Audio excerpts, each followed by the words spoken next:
Quero pregar hoje sobre a fé que sustenta a promessa. Existem diferentes níveis de fé. Eu quero aqui com muito cuidado trazer o entendimento que existem também diferentes tipos de fé, formas diferentes pelas quais a fé se aplica. Eu quero falar sobre 3 tipos de fé que podem mudar a sua história. Elas são fundamentais. Não dá para viver milagre sem fé. Não dá para viver salvação sem fé. A fé, ela é um pré-requisito básico para tudo que acontece no reino de Deus. Pela fé cremos que Ele existe, cremos na ressurreição, cremos que Ele se move. Pela fé cremos nas promessas. Pela fé cremos, independente dos levantes, dos desafios, dos gigantes. A fé é um firme fundamento. Pela fé tratamos coisas que não são como se já fossem. Pela fé a gente trata como sendo algo natural, aquilo que aos nossos olhos naturais é impossível. A fé crê no inacreditável, a fé vê o invisível. Isso é fé. Alguém está comigo? Diga amém.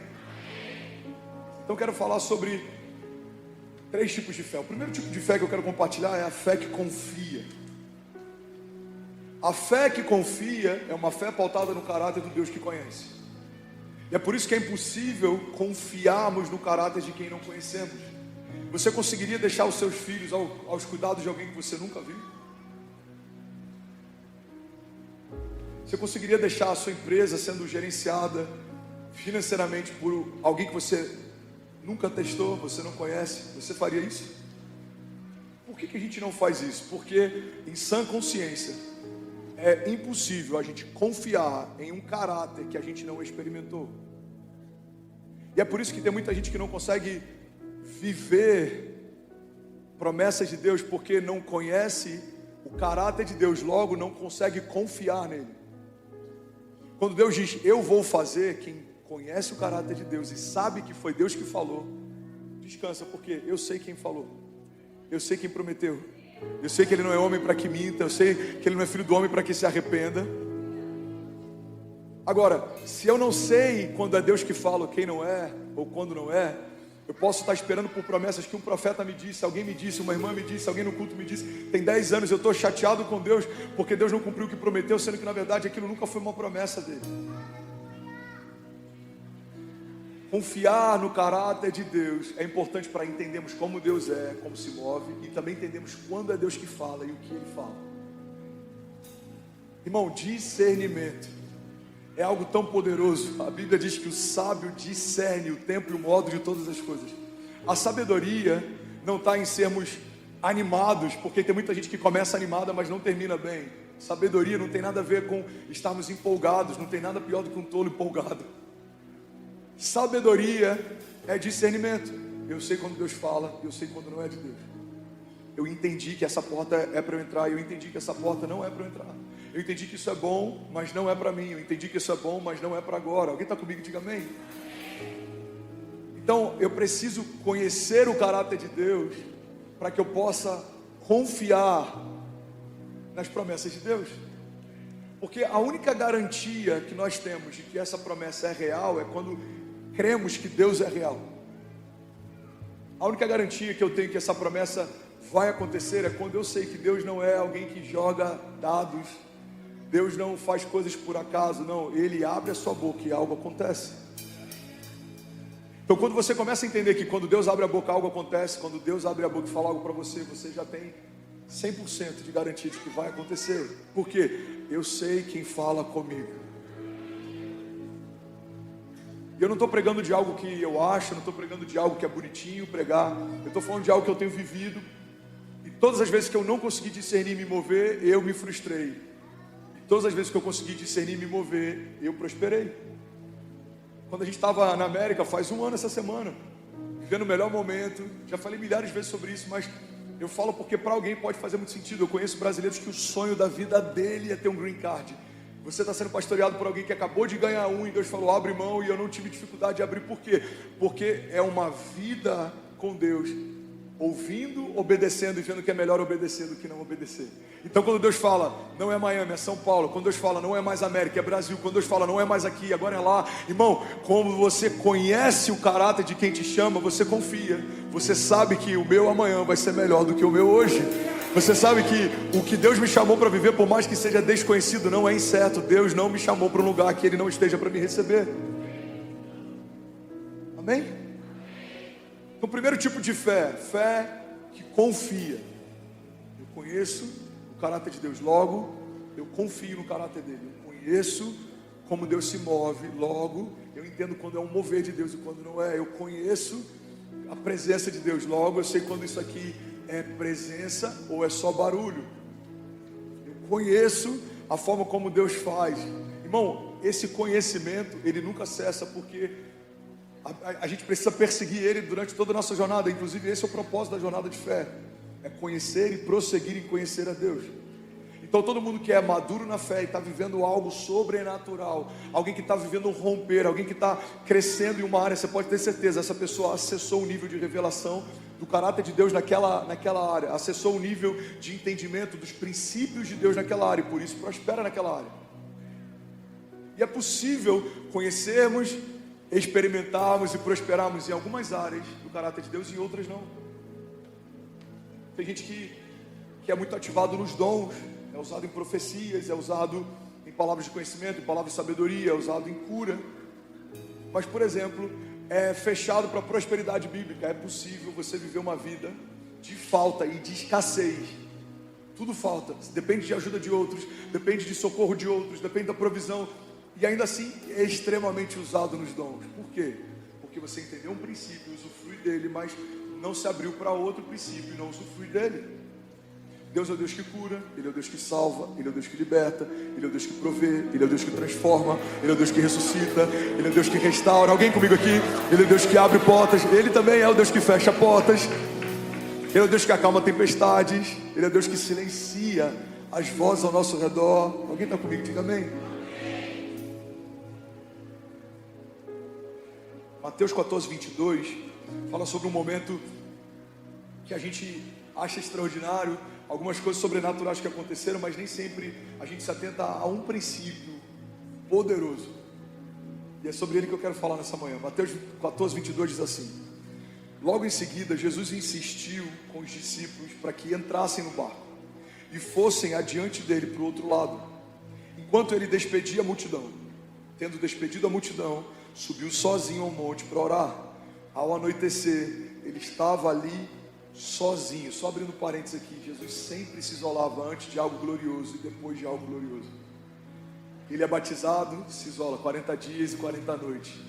Ele começa o ministério. Então, depois do batismo, antes do início do ministério, depois do grande milagre, antes de um romper, antes da crucificação, a gente sempre vê Jesus buscando em secreto aquilo que ele liberaria em público. Então, irmão, se Jesus precisa de tempo com Deus, entenda, você precisa também. Amém? Fecha parênteses. Então ele estava sozinho. Versículo 24: mas o barco já estava a considerável distância da terra, fustigado pelas ondas, porque o vento soprava contra ele. Alta madrugada, Jesus dirigiu-se a eles, andando sobre o mar. E quando o viram andando sobre o mar, ficaram aterrorizados e disseram: é um fantasma. E gritaram de medo. Mas Jesus imediatamente lhes disse: coragem, sou eu. Não tenho medo. Pega isso aqui, irmão. Senhor, disse Pedro, se és tu, me mande ter ao teu encontro por sobre as águas. Venha, respondeu ele. Então Pedro saiu do barco, andou sobre a água e foi na direção de Jesus. Mas quando reparou no vento, ficou com medo e começaram a afundar, e gritou: Senhor, salva-me. Imediatamente Jesus estendeu a mão e o segurou e disse: homem de pequena fé, por que duvidou? Versículo 32, aqui está uma chave. Quando entraram no barco, o vento cessou. Você pode falar comigo? Diga: quando entraram no barco, o vento cessou. Vamos pegar essa chave aqui. Mudou a minha história, pode mudar a história de alguém. Jesus está estabelecendo um princípio aqui. Jesus não acalma a tempestade quando ele está longe. Jesus não acalma a tempestade enquanto anda sobre as águas. Jesus não acalma a tempestade mesmo com Pedro afundando. Jesus não acalma a tempestade quando os discípulos estão com medo. Você percebe? Existiam várias necessidades. Os discípulos tinham uma necessidade. Porque, pega isso aqui, que isso aqui é muito poderoso. O reino de Deus não se move pela sua necessidade. O reino de Deus se move a partir da sua fé. A viúva tinha uma necessidade, mas quando ela se moveu em fé e fez o que o profeta falou para fazer, a provisão foi derramada sobre ela. A mulher do fluxo de sangue tinha uma necessidade, ela sangrava, ela era isolada da família dela há anos, mas quando ela se moveu em fé, se eu apenas tocar na orla das vestes dele, eu vou ser sarada. Ela recebeu a cura. O paralítico que foi colocado, içado pelos amigos do alto do telhado, ele tinha uma necessidade. Milhares de outros paralíticos existiam naquela época e tinham a mesma necessidade, mas ele se moveu em fé. Os amigos levaram ele a um lugar, ele se expôs a riscos, a perigo, a vergonha, e por isso ele acessou o milagre. Então guarda isso, o reino de Deus não se move por necessidades. Tem gente que fala, será que Deus não está vendo? Sim, Ele está vendo. Será que Deus não sabe? Sim, Ele sabe. Mas o seu milagre não é uma resposta de Deus à sua necessidade. O seu milagre é uma resposta de Deus à sua fé. Alguém está aqui? Eu, se fosse você, já estava queimando. Eu estou sentindo uma presença aqui diferente, irmão. Não seja indiferente. Não é sobre necessidade, todos temos. É sobre fé. Nem todos têm. É por isso que todo mundo tem várias necessidades, mas nem todo mundo está vendo uma provisão de Deus, um toque de Deus, uma resposta de Deus. Clama a mim e responder-te-ei, e anunciar-te-ei coisas grandes e insondáveis que não sabes. Aquele que bate, a porta se abre. A fé ativa libera milagres reativos. Você dá um passo, os céus se movem. Você dá um passo de fé, os céus reagem. Você faz algo por fé, os céus reagem. Alguém comigo? Você libera uma semente por fé, os céus reagem. Uma fé ativa libera milagres reativos. Uma fé passiva não gera nada.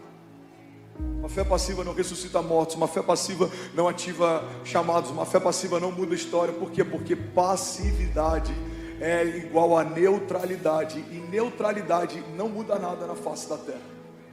Quando Jesus chamou você para uma nova vida, Ele não te chamou para sair de um lugar negativo e ir para um lugar neutro. Eu fumava, eu não fumo mais. Legal, você está num barco zero. Eu bebi e não bebo mais. Eu traí e não traio mais. O seu chamado não é para sair de um lugar ruim e ir para um lugar neutro. O seu chamado é para sair do reino das trevas e para você ser transportado para o reino do Filho do seu amor. É um lugar mais alto, é caminhar em grandeza, é viver o chamado, é ver dons sendo ativados. Alguém comigo aqui? Eu bebi e não bebo mais. Não. Isso, irmão, e com muito carinho que eu vou falar. Qualquer projeto, se você tem um projeto, por exemplo, extraordinário como de Alcoólicos Anônimos, se você tem um bom terapeuta, se você tem um bom cuidado, alguém pode, só trabalhando na sua mente, te ajudar. O Evangelho não é sobre algo que alguém poderia fazer. O Evangelho é sobre algo que só Jesus poderia fazer. Então, homens conseguem me ajudar com vícios, homens conseguem me ajudar com crises, homens conseguem me ajudar com dívidas. O Evangelho não é só sobre isso. Essas coisas são consequências do Evangelho. Mas o que existe mais poderoso no Evangelho é que Jesus resolveu um problema que ninguém poderia resolver. Fomos feitos escravos por meio do nosso pecado, mas pela justiça de Deus fomos feitos justiça. Amém? Então deixa eu voltar para esse lugar.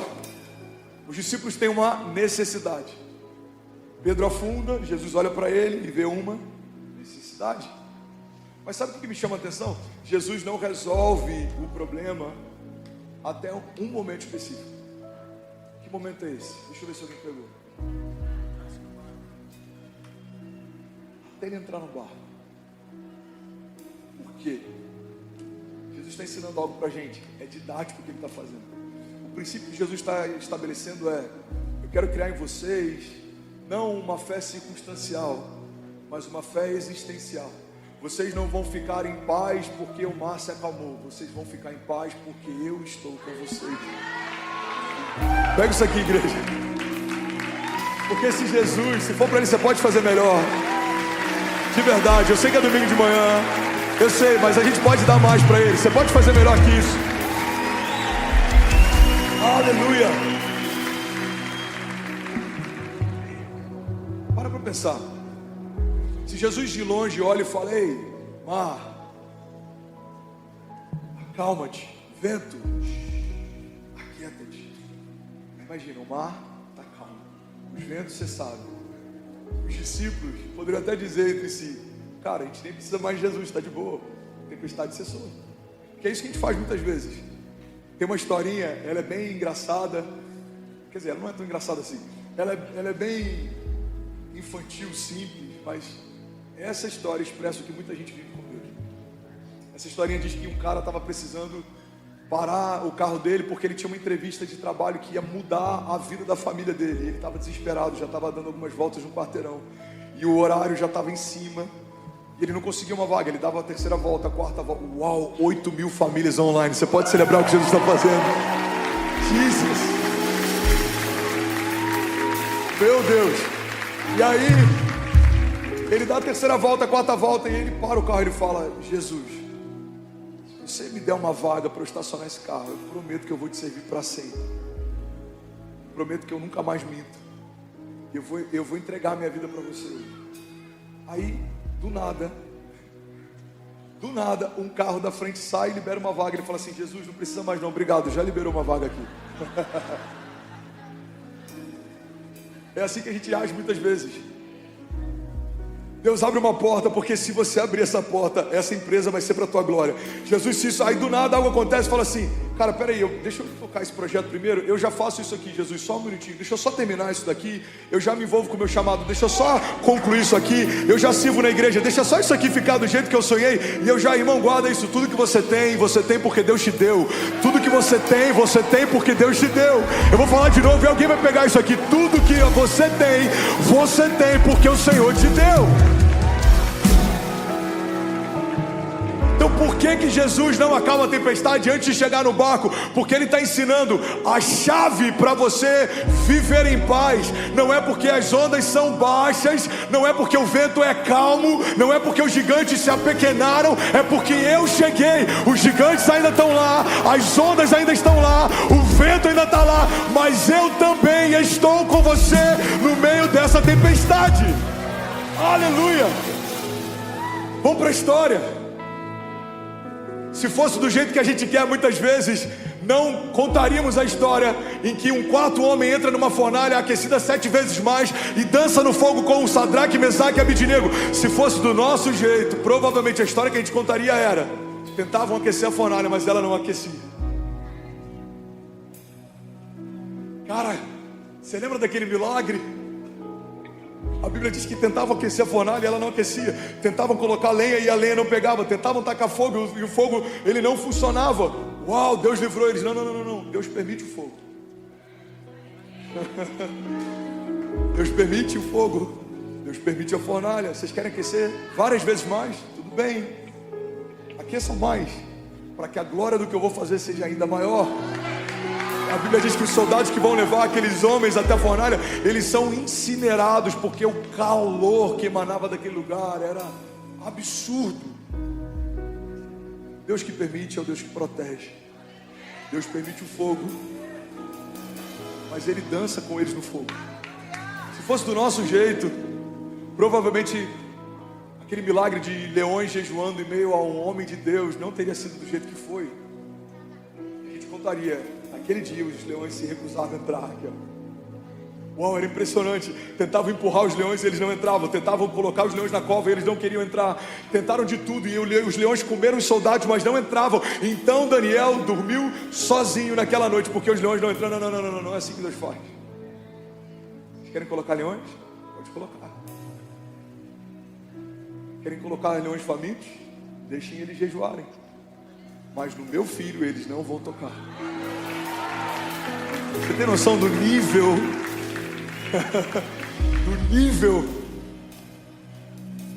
que Deus tem pra gente? Muitas vezes a gente fala: Deus, por que você esqueceu de mim? Por que você me abandonou? Olha o tamanho dessa tempestade. Deus está falando: não, filho, o modo que eu opero é diferente. A presença da tempestade não significa uma ausência da minha presença. A presença de um gigante não significa a ausência da minha presença. A presença de uma oposição não significa a ausência da minha presença. O salmista fala sobre isso, respalda esse princípio. O Senhor prepara uma mesa para mim na presença dos meus inimigos. E Ele me honra, ungindo a minha cabeça com óleo, e o meu cálice faz transbordar. Os gigantes estão lá, os inimigos estão lá, a afronta está lá, a fornalha está lá, a tempestade está lá, mas Jesus está lá também. Então por que Jesus não acalma a tempestade de longe? Porque se de longe ele fala, ei, já deu. Aí os discípulos iam se acalmar, por quê? Porque o mar está calmo.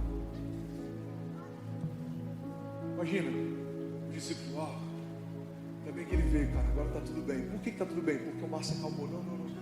Jesus fala, coragem, sou eu. Está tudo bem, o mar se acalmou na hora? Não, mas Jesus entrou em cena. Pedro afundou, Jesus falou, para, meu filho afundou. Não. Pedro afundou, a tempestade continuou lá. Jesus não cessou a tempestade naquele momento, porque está tudo bem, porque eu estou aqui. A sua confiança tem que ser na minha presença, não na sua circunstância. Se a sua confiança é quando tudo vai bem, você não confia em mim, você confia no dia bom. Se a sua confiança é quando as portas estão abertas, a sua confiança não está em mim, a sua confiança está numa porta que se abriu. Mas quando você confia, mesmo que as portas se fecham, mesmo que o mar seja revolto, mesmo que os gigantes sejam muitos, você está declarando através do seu posicionamento, eu não dependo daquilo que me seca, eu dependo do Deus que eu sirvo.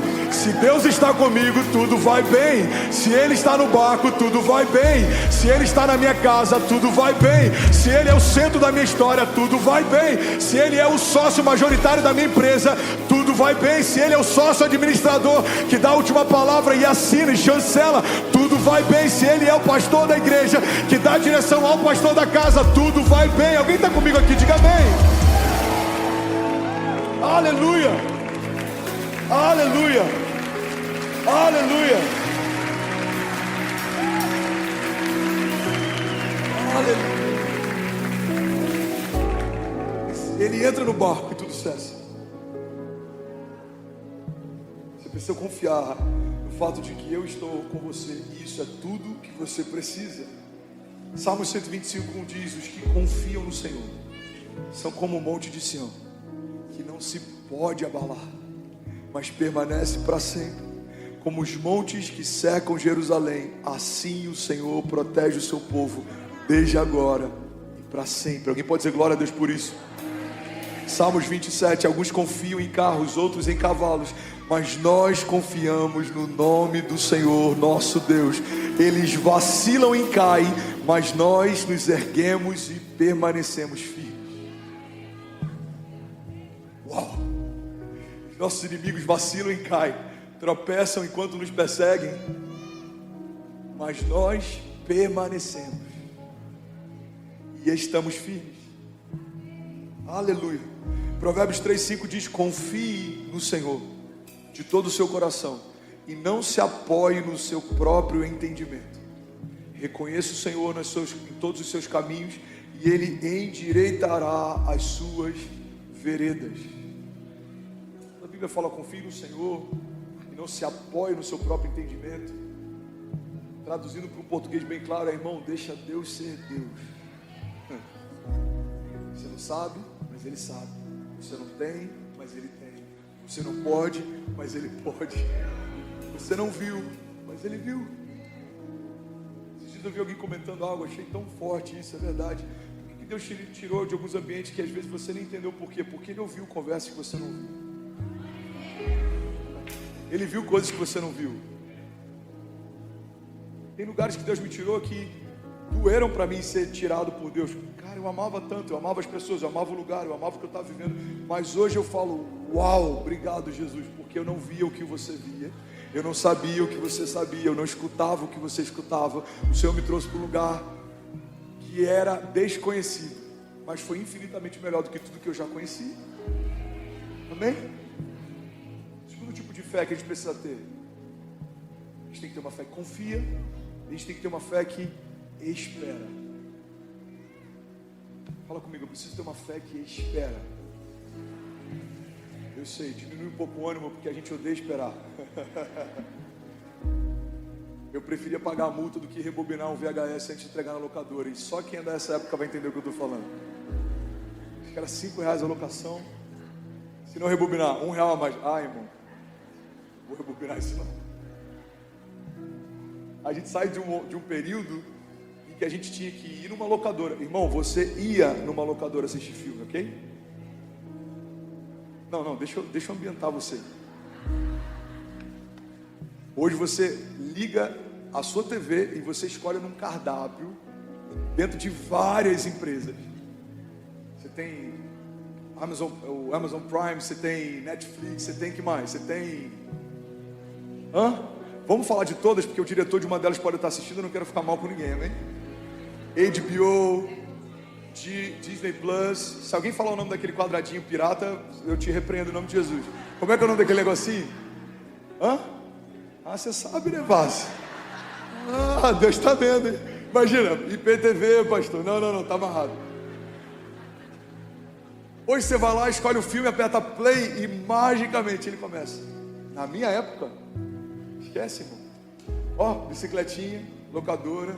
Você escolhia, aí na caixinha estava assim, alugado, tinha uma etiquetinha. Isso aqui, será que tem? Deixa eu ver se já devolveram. Aí, não, devolveram aqui. Aí você pegava uma unidade do filme, você tinha uma unidade do filme. Dá para mensurar isso? Aí você ia com aquela unidade do filme para casa, assistia, rebobinava, ou pagava multa, voltava e devolvia. Aí entra aí o YouTube na história. E o que acontece no YouTube? Tem um anúncio lá, que ele dura às vezes 15 segundos, você fica clicando 20 vezes para ver se ele passa antes do tempo acabar. Alguém já passou por isso? Pastor, eu entendi, você está falando de festa, está falando de YouTube, eu vou te explicar onde eu quero chegar, irmão. A nossa ansiedade não tem a ver só com um anúncio, não tem a ver só com uma entrega. Estamos vivendo um tempo em que tudo é tão acelerado, que é por isso que é difícil para alguns se moverem no tempo de Deus. O tempo de Deus não vai se condicionar ao seu tempo. A agenda de Deus não vai se resumir a sua agenda, porque o lugar de Deus nunca é um lugar de submissão, sempre é um lugar de senhorio.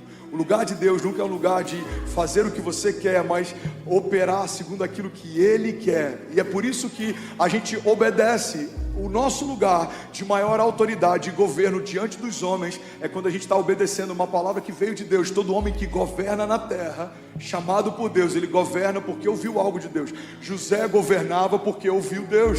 Ninguém sabia o que era para fazer, ele acumulou sementes no tempo bom e ele governou no tempo mau. Então guarda isso, irmão, quem governa com Deus é aquele que ouve os céus. Então homens de governo ouviram algo de Deus e governam sobre a face da terra. Alguém está comigo? Diga amém. Então, se eu entendo que o chamado de Deus, o tempo de Deus, a agenda de Deus, eu preciso entender que a fé que espera é fundamental quando eu não tenho controle sobre o tempo. Por que uma gestação de uma criança dura 9 meses, uma gestação de vários outros animais dura outro período? Você já parou para pensar nisso? Você crê, deixa eu fazer uma pergunta aqui, não tem certo ou errado. Você crê que se Deus quisesse que uma criança fosse gerada em 2 meses, Ele poderia ter feito assim? Você crê? Eu não quero entrar nesse momento aqui, globo rural, mas alguém me ajuda aqui. Você sabe quanto tempo um cachorro, por exemplo, demora para ser gerado? Você sabe? 3 meses, talvez. Cavalo, alguém sabe quanto tempo um cavalo? Não? Que isso? Ninguém cria cavalo? Quanto tempo? Pode falar. Não, mas o meu já veio nascido já. Aqui, ó, só você. Eu ganhei 3 cavalos, mas já veio nascido. Quanto tempo, irmão? Pode falar, se errar ninguém sabe, vai passar batido também. 11 meses? 11, 12 meses, ok. Existem tempos diferentes de gestação para diferentes espécies. Você está comigo? Diga amém. Agora, eu creio que o Deus que fez tudo que existe em 6 dias poderia estabelecer um tempo de gestação diferente do tempo que a gente conhece. Amém? Mas por que Ele não fez? Eu creio, é um entendimento pessoal, que o tempo que Deus estabeleceu para a gestação da criança não fala só a respeito da criação da criança, mas da gestação dos pais. Deus está gerando nos pais um coração de paternidade para receber os seus filhos. Você está preparando o quartinho do bebê, você está sonhando com o dia que ele vai chegar, você está montando o enxoval, a família começa a pensar nisso, você sonha sobre isso, você fala sobre isso, daqui a pouco você vai lá, irmão, vamos ser sinceros, não tem nada melhor do que montar o quartinho do bebê, aí você ganha um presentinho, você coloca a roupinha em cima da cama, você tira foto, você vai gerando. O que Deus está ensinando a gente através da gestação? Quando Deus estabelece um tempo de gestação, não é só para gerar a criança, é para gerar nos pais esse amor, essa paternidade, e é assim que Deus faz. faz, em todo chamado que Ele tem. Por que alguns chamados, algumas promessas duram 10 anos? Por que algumas demoram 5 para acontecer? Não é o tempo que Deus precisa para fazer, é o tempo que Deus está esperando você estar pronto para receber. O tempo da gestação dos sonhos de Deus não é o tempo que Ele precisa, é o tempo que você precisa. Porque Deus poderia ter feito uma arca em 1 ano, mas você não faz um Noé em 1 ano. Você não faz um José em 1 ano. Você não faz um Davi em 1 ano. Você não faz um Abraão em 1 ano. Você não faz nenhum herói da fé em 1 ano. Então quando Ele unge Davi e faz com que Davi espere um processo até assumir o trono, Davi aprende com perseguições, Davi aprende com desertos, Davi aprende com exércitos, Davi aprende com valentes, Davi aprende a confiar, a descansar, a depender. Então o tempo do preparo de Deus é o tempo da gestação dos sonhos, dos milagres de Deus. Porque quando o milagre nascer, você está pronto para receber. Quanto tempo dura para você criar, gerar, estabelecer o pai da fé? O que Deus faz entre o dia que Ele chama e o dia que as promessas se cumprem? Muita coisa acontece. Ele ganha um filho que sempre quis. Ele quase perde o filho que sempre quis. Ele prospera no meio do deserto. Em algum momento ele prosperou tanto que ele tem que abrir mão daquilo que ele conquistou. E ele começa de novo, irmão. Abraão é construído através de processos. José é construído através de processos. Jesus, Ele viveu processos. Ele não desceu aos céus com 30 anos, foi recebido por uma comitiva de anjos, uma orquestra sinfônica em Israel, e então começa o seu ministério. Não, Ele é gerado no ventre de uma mulher. Ele é educado, Ele aprende um ofício, Ele tem um trabalho, Ele ensina no templo. Mas a Bíblia também diz que Ele aprendia no templo. Ele passeia nas ruas da cidade, Ele conhece aquela comunidade, porque Ele era vizinho de alguém, Ele era amigo de alguém, Ele era primo de alguém. Então Jesus, em meio a toda essa simplicidade, nascendo num lugar emprestado, numa família que não tinha uma grande repercussão, numa cidade simples, Jesus então com 30 anos começa o seu ministério, que dura 3 anos e meio. E muitas vezes a gente com 3 anos e meio de convertido está perguntando para Deus por que não está vivendo o ápice do nosso ministério. Porque se não foi assim com Jesus, entenda, não vai ser assim com você. Deus respeita processos, Deus se move em meio a processos. Alguém comigo aqui, pelo amor de Deus? Aleluia, aleluia. Então a fé que espera é o pré-requisito básico se você quer viver segundo a agenda de Deus. A agenda de Deus não é como a nossa. A agenda de Deus não é como a nossa. Mas pega isso aqui é poderoso. A agenda de Deus não é como a nossa no tempo de espera, mas também não é como a nossa no tempo em que dura. Isso aqui é muito forte. Você pode demorar 6 meses para ter uma empresa próspera, mas daqui a alguns anos você vai morrer e acabou. O tempo de Deus não é como o nosso no tempo de construção, no tempo de espera, mas também não é como o nosso no tempo que dura. Por quê? Porque tudo que Deus faz dura para sempre. Vai demorar mais? Vai, mas vai durar para sempre. Vai te custar mais? Vai, mas vai durar para sempre. O que Deus tem para nós são frutos, mas não só isso, a Bíblia diz, são frutos que permaneçam. Salvação dura para sempre. Uau, 9.000 famílias online assistindo agora. Você pode celebrar o que Jesus está fazendo.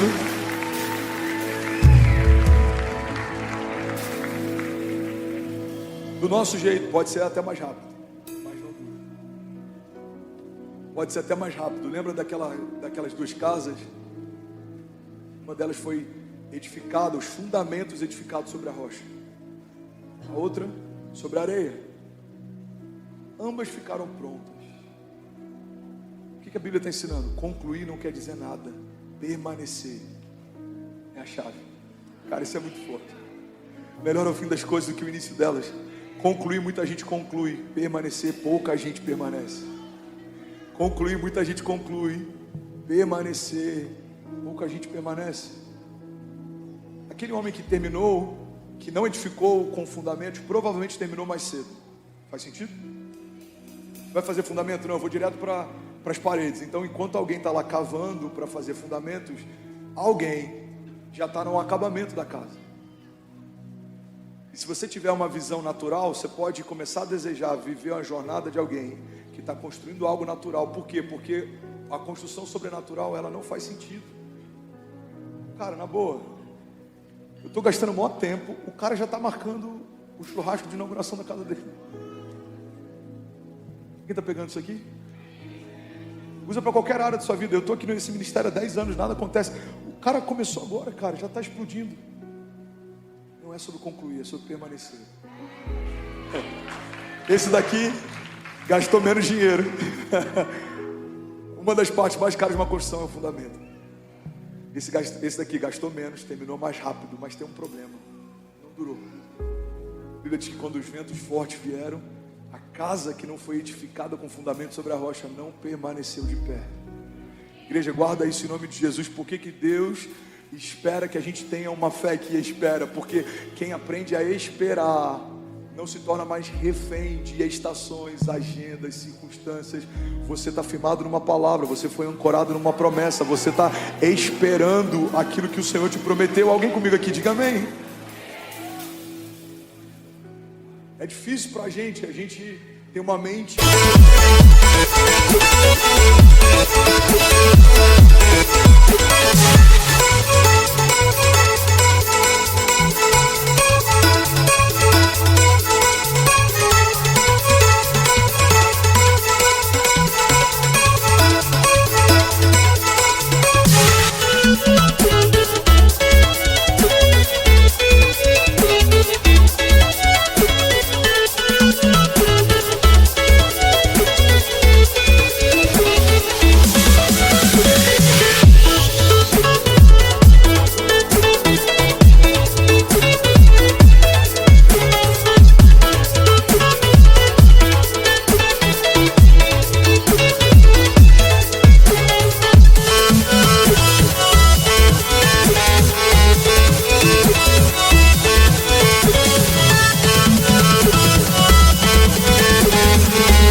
Uma grande parte da nossa geração tem sido afetada pela síndrome dos pensamentos acelerados. Tem uma série de síndromes que tem afetado a gente emocionalmente. Por quê? Porque os tempos modernos trabalham para criar uma cultura de facilidade e agilidade.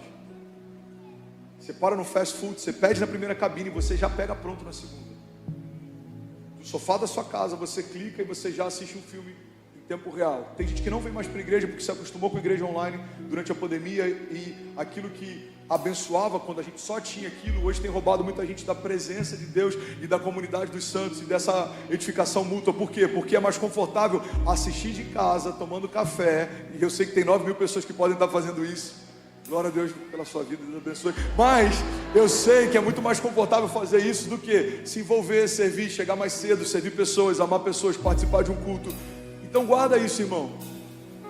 Facilidades precisam nos servir, mas a gente não pode se tornar servos dela. No tempo em que tudo é muito rápido, guarda isso. É comum que a gente se frustre cada vez mais com os processos de Deus. Por quê? Porque Deus não muda. Se Deus não muda, a agenda de Deus não mudou. Se a agenda de Deus não mudou, a forma como Ele trabalha não mudou. Se a forma como Ele trabalha não mudou, logo Deus não vai fazer as coisas no nosso tempo, vai continuar fazendo no tempo dele. Por quê? Porque nos céus tudo continua do mesmo jeito. Deus continua sendo Deus, Deus continua sendo bom. Toda palavra que sai da boca dele estabelece uma realidade nos céus e na terra. Não há nenhum nome mais alto do que o dele. Ele conhece cada um de nós pelo nome, apesar dos nossos pecados, sustenta as promessas que nos fez pelo poder da sua palavra. Então, quando Deus olha dos céus à terra, aquilo que para nós são como 1000 anos, para Ele são como um dia. Por isso Ele não está ansioso nem com pressa. Deus está com pressa, não. Deus está inclinado a fazer, ok. Deus está remindo o tempo, ok. Diminuindo, ok. Mas pressa é uma característica de alguém que perdeu o tempo. Cara, me atrasei, eu estou com pressa. Por quê? Perdi o tempo. fundamentalmente seria impossível Deus perder o tempo, porque Ele é o tempo. Ele é o Pai da eternidade. A eternidade, guarda isso, a eternidade não existia e do nada Deus surgiu em meio a ela. Não. Deus é. Nem existe. Deus nem existe. Deixa eu confundir alguns aqui e deixa eu trazer clareza logo em seguida. Deus não existe. Ele é. Porque tudo que existe foi criado um dia. E Ele já era antes de tudo existir. É por isso que Ele fala, eu sou o que sou. Deus existe não, Deus é. Você pode levantar suas mãos, declare isso, diga, Deus não existe. Diga, Deus é. Deus é. Isso existe. Eu existo, eu fui criado por Deus, eu existo. Esse auditório existe, construímos ele, reformamos. A sua casa existe, alguém sonhou, alguém criou. Deus não existe, Ele é. A única paternidade atribuída a Satanás é a mentira. Ele é o pai da mentira. Mas uma das filiações atribuídas a Deus é a eternidade. Ele é o pai da eternidade. 6:9:6. E Ele será chamado maravilhoso conselheiro, Deus forte, Pai da eternidade, Príncipe da paz. Irmão, como uma criatura gerada por um Deus que pode questionar o tempo de alguém que criou a eternidade? Para pensar. Como uma criatura que foi gerada dentro de um lapso de tempo, uma janela temporal, na eternidade Deus criou você. Esse é o momento que você está vivendo. A Bíblia diz que é tão rápido que é como uma névoa, que pela manhã você vê e logo depois se dissipa. É como um café quente que a gente passa pela manhã e você consegue ver a fumacinha dele, mas você vai atender um telefone, fazer alguma coisa do seu filho, e quando você volta ele já esfriou. Assim somos nós. Nossa vida é um sopro. Nossa existência é um sopro. E é por isso que a gente tem que gastar tempo com a eternidade, porque essas décadas aqui não se comparam com uma vida inteira na glória de Deus. A vida eterna é real.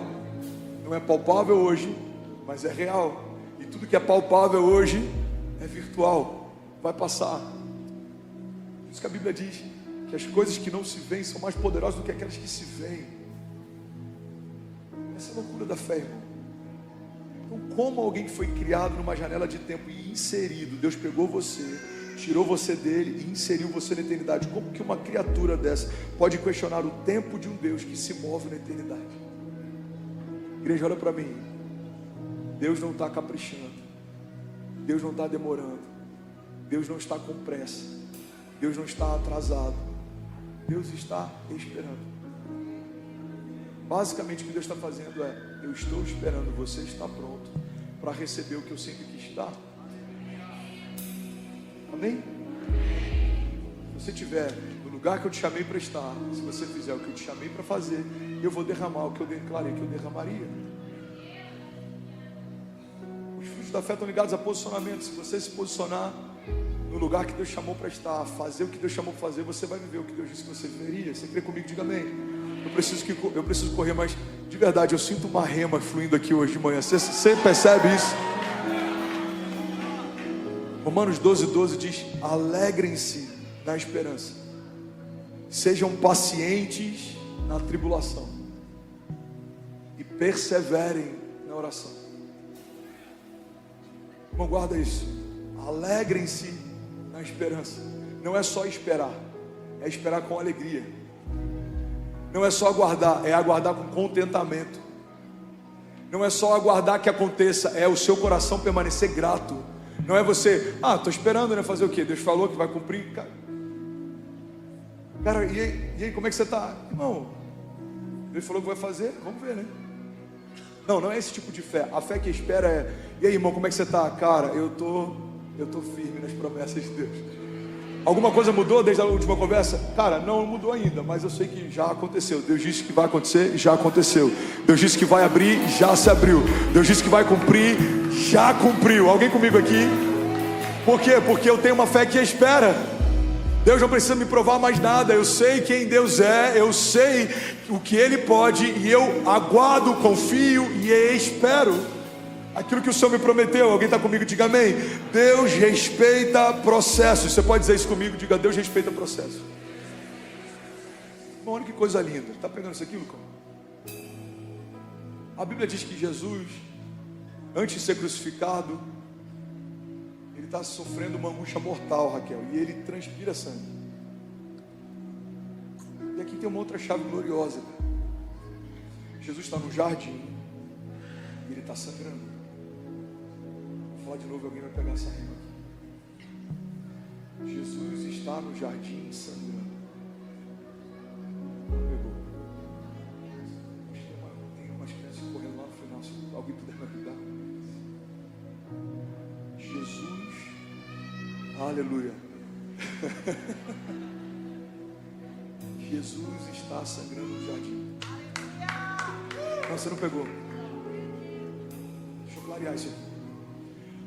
A Bíblia diz que maldito era todo aquele colocado sobre um madeiro. É por isso que ele foi crucificado e não morreu afogado nessa tempestade, por exemplo. É por isso que ele não foi esquartejado. É por isso que várias outras sentenças que poderiam ter sido atribuídas a ele não foram. Porque a cruz não foi um engano. A cruz sempre foi o propósito. Jesus veio para ser crucificado. Milhares de pessoas foram crucificadas antes dele. Sabe o que aconteceu? Fala comigo, nada. Milhares de pessoas foram crucificadas depois dele. Sabe o que aconteceu? Nada. Porque o poder não é a cruz.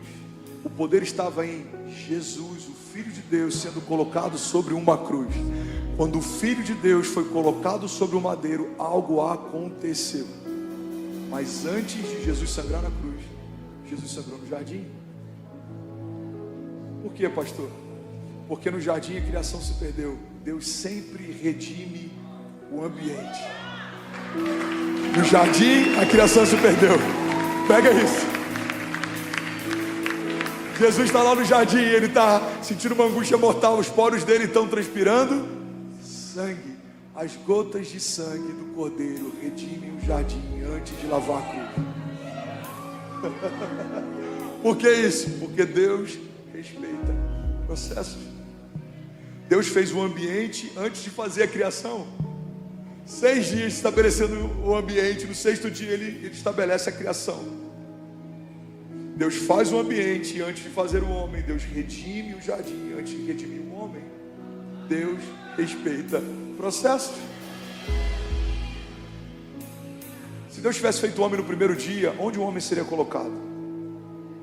A terra sem forma e vazia. Havia trevas, o Espírito de Deus parava sobre a face das águas. E se depois que ele fez separação entre dia e noite, ou entre a porção seca e a porção molhada, o homem fosse colocado, do que se alimentaria? Irmão, Deus prepara tudo que a gente precisa antes de nos inserir no ambiente. Por quê? Porque tudo que você precisa, Deus proveu antes da sua necessidade chegar. E é por isso que Deus respeita processos. Deus não está demorando, Ele está preparando ambientes para que você se mova em meio a eles. Alguém está comigo? Diga amém. Então declara com autoridade, levanta suas mãos, diga: eu preciso me mover debaixo de uma fé que espera. Romanos 5:3 diz: também nos gloriamos nas tribulações, porque sabemos que a tribulação produz perseverança. A perseverança, um caráter aprovado. O caráter aprovado, esperança. E a esperança não nos decepciona, porque Deus derramou o seu amor em nossos corações por meio do Espírito Santo que Ele nos concedeu. Irmão, pega isso aqui. Salmos 37:18. O Senhor cuida da vida dos íntegros. Fala para quem está do seu lado. Profetiza isso, fala: vai ficar tudo bem. Vai ficar tudo bem. Gente, eu fiz uma live algumas semanas atrás, eu profetizei e eu falei sobre isso. Se você fizer do Senhor a sua segurança, vai ficar tudo bem. Se você inclinar os seus ouvidos ao Senhor, vai ficar tudo bem. Se você meditar nas promessas, vai ficar tudo bem. Você acredita que teve um pastor que gastou tempo escrevendo: não vai ficar tudo bem? Não acredite em tudo que esses pastores de YouTube falam. Só pode dar o que você tem. Irmão, Apocalipse é um livro que assusta, mas para quem está em Jesus, aquele livro nos anima. Por quê? Porque juízo é um problema para quem ainda não foi salvo, mas não é um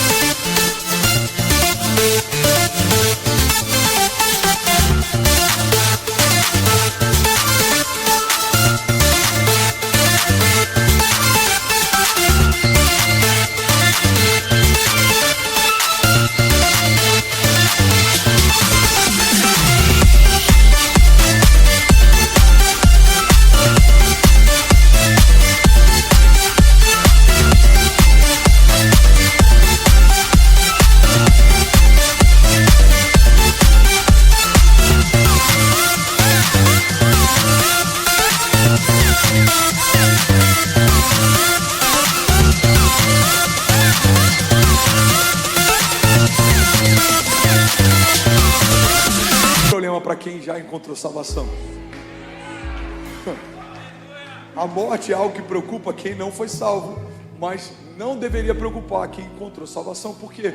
Porque a vida eterna não começa depois da morte. A vida eterna começa no dia que você nasceu. O que vai ser definido depois da morte é para onde você vai. Deus amou o mundo de tal maneira que deu o seu único filho, para que todo aquele que nele crê não pereça, mas seja salvo, mas tenha vida eterna. Então, debaixo desse entendimento, declaro para quem está do seu lado: vai ficar tudo bem. Fala com autoridade, fala em nome de Jesus: vai ficar tudo bem. Vamos, igreja, sério, profetiza sobre alguém, toca em alguém, bota no ombro, olha no olho dele e fala: irmão, vai ficar tudo bem. Você que está online, eu quero profetizar sobre você: vai ficar tudo bem. Se você fizer do Senhor a sua segurança, vai ficar tudo bem. Se você fizer do Senhor a sua fonte de provisão, vai ficar tudo bem. Se você confiar no Senhor, esperar no Senhor, vai ficar tudo bem. Aleluia! Aleluia! Aleluia! Irmão, pega isso aqui em nome de Jesus. Salmo 37:18. Cara, isso é muito forte. O Senhor cuida da vida dos íntegros, e a herança deles permanecerá para sempre. Em tempos de adversidade não ficarão decepcionados, e em dias de fome desfrutarão de fartura.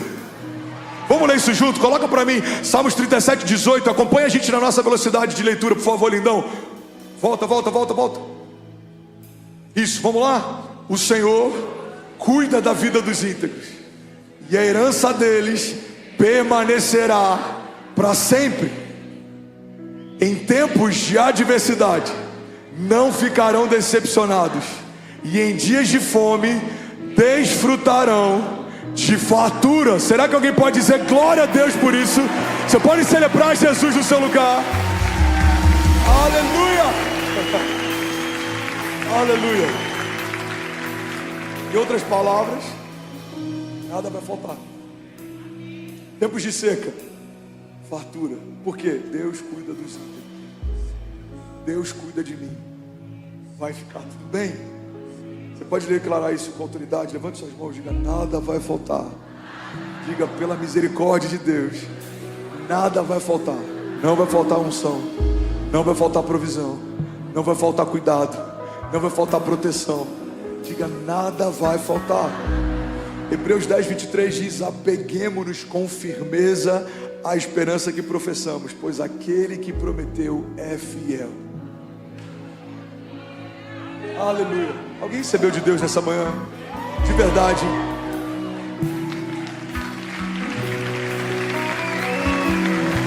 Aleluia. Glória a Deus. Aleluia. Eu vou finalizar agora. Tem que ter uma fé que confia. Para isso eu preciso conhecer o caráter de Deus, entender sobre princípios e como ele se move. Quando eu confio, algo acontece. Mas eu preciso ter uma fé que espera, porque eu confio no que ele prometeu, mas eu preciso esperar o tempo dele. O tempo é dele, a agenda é dele. Não é no meu tempo, não é na minha velocidade, não é na minha pressa. Alguém está comigo? Diga amém. Agora, eu preciso também ter uma fé que entrega. E esse é um momento difícil para a gente como igreja. Muitas vezes a gente tem facilidade em conhecer o Deus que nos dá, mas a gente tem dificuldade em entender sobre o Deus que nos pede. Deus sempre espera algo daquilo que Ele depositou em você. Bom, olha para mim, pega isso em nome de Jesus. Ninguém andando nos corredores, ninguém se distraia. Por favor, olha para mim.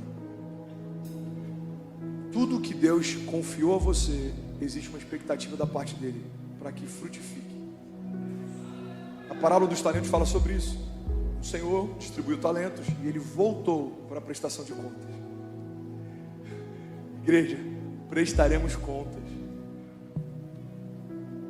Pega isso aqui, deixa isso aqui entrar no teu coração. Cada um de nós prestará contas do que fez e do que não fez. Eu vejo muita gente criticando pastores e líderes, mas tem menos pastores e líderes errando, fazendo, do que a quantidade de pessoas que não fazem, criticando. Vão ser cobrados os que fizeram mal, mas também os que preferiram não fazer. aqueles que multiplicaram os talentos receberam mais, mas aqueles que enterraram até o pouco que receberam lhe foi retirado. Então, se a Bíblia diz que os talentos que o Senhor depositou, confiou você, Ele vai voltar para prestar contas e Ele vai te dar mais se você administrou bem, ou vai retirar se você administrou mal. A gente precisa entender que tudo que Deus dá, Ele espera uma contrapartida da gente, sim ou não? Se Deus te deu um dom, o dom não é para você. Nenhuma árvore come do próprio fruto, nenhuma macieira come da própria maçã, nenhuma mangueira come da própria manga, porque o fruto não é para si, o fruto é para o outro. Então o dom que você tem é para o outro. É por isso que tem dias que eu venho aqui e eu estou doente e eu ministro cura e muita gente é curada. Por quê? Porque alguém que ministra a cura pode ministrar a cura sobre mim. É por isso que eu oro e eu libero palavras. Mas se você puder em algum momento lembrar, ora por mim, pela minha casa, ora pela casinha, pelos nossos filhos, ora pelos pastores da igreja, porque a gente está aqui liberando, mas a gente precisa receber. É a multiforme graça. Então eu estou ensinando, mas alguém me ensina. Eu estou pregando, mas alguém prega para mim. Eu estou orando, mas alguém ora por mim. Eu estou curando, mas alguém também ministra cura sobre mim. Alguém está comigo? Diga amém. O fruto não é para si, o fruto é para o outro. E é por isso que Deus zela com aquilo que Ele depositou em você. Porque se você retiver, você não está retendo só de você, você está retendo do outro. Você não está roubando só de você, você está roubando do outro. Se você tem um chamado e ainda não se dedica a ele, não perca tempo. O seu chamado é mais glorioso do que tudo que você tem sonhado para si. Ser empresário, glória a Deus. Seja um empresário para a glória de Deus. Se é médico, seja um médico para a glória de Deus. Você tem projetos pessoais, faça, conquiste. Deus se alegra em ver a gente fazendo coisas que nos alegram. Mas pergunta para Ele o que alegra o coração dele também. Ele ama ver você dedicado ao chamado que Ele te deu. Ele ama ver você fluindo debaixo da unção que Ele te deu. Ele ama ver você servindo. Ele ama ver você orando. Ele ama ver você adorando. O Senhor busca adoradores que o adoram em espírito e em verdade. Alguém está comigo? Diga amém. Então, se eu entendo que tudo que Deus me confiou, Ele espera de mim uma contrapartida, eu preciso entender que a fé que recebe, ela é uma camada mais superficial do que a fé que entrega. Pega isso aqui, igreja. O primeiro degrau da nossa jornada de fé é quando eu conheço promessas de Deus. Eu começo a ter expectativas. Uau, Deus pode curar, eu creio, eu vou ser curado. Uau, Deus fala através de profecias, eu creio, hoje eu vou receber uma palavra profética. Uau, Deus vai me tocar hoje. Eu estou indo com uma fé que recebe. Mas você precisa ter maturidade para se mover debaixo de uma fé que entrega. Abraão teve uma fé até o momento que recebeu o filho que sonhava, mas ele precisou acessar um novo nível de fé quando Deus pediu para entregar o filho que ele sempre sonhou. Então o Abraão que recebe Isaac é diferente do Abraão que entrega Isaac. Pega isso, irmão. Quando Jesus, cara, isso é muito forte, eu sinto uma glória aqui. Uau, pega isso aqui, irmão. O Pedro que ouve Jesus falando, lança a rede desse lado, ele lança porque ele tinha uma expectativa, debaixo da sua palavra, eu vou fazer o que você me pediu, porque eu tenho uma expectativa de algo acontecer. É uma fé que recebe. Mas quando Jesus fala, Pedro, larga tudo e me segue. Jesus, em um encontro, está convidando Pedro para transicionar de uma fé que recebe para uma fé que entrega. Senhor, a gente está tão cheia, os barcos quase afundaram, é a maior pesca que eu já vivi. Entrega, eu te garanto, vai ser melhor o que eu tenho para você amanhã do que tudo que você viveu comigo até hoje. Entrega. Todo herói da fé ou homem de Deus na história bíblica foi convidado por Deus para entregar algo de valor para si. Mas todos eles receberam algo mais glorioso depois que entregaram. Pedro entrega uma profissão, recebe o apostolado. Uau! Pedro entrega uma pescaria. Irmão, o que é uma pescaria comparado a se tornar um pilar fundamental na construção da igreja primitiva? Pedro abre mão do lucro de uma pesca. Foi colocado no livro de Atos. Abraão entrega o seu filho desejado. Deus fala, Abraão, me dá o seu único filho, aquele a quem você ama. Abraão entrega. Aí Deus fala, não, pode ter. Por quê? Porque você pode ter tudo que você está disposto a entregar. E é por isso, e eu finalizo aqui, que a salvação ela acontece pela graça, mediante a fé. Porque a graça nos deu esse acesso, 10.000 famílias online. Alguém pode celebrar? Você tem noção que tem no mínimo 2 pessoas por família? Você tem noção que tem mais de 20.000 pessoas sendo tocadas agora, exatamente agora? Você pode celebrar o que Deus está fazendo aqui? Aleluia! Aleluia! Então pega isso, irmão, eu vou finalizar. Pode ficar de pé no seu lugar, só não se distrai, olha para mim.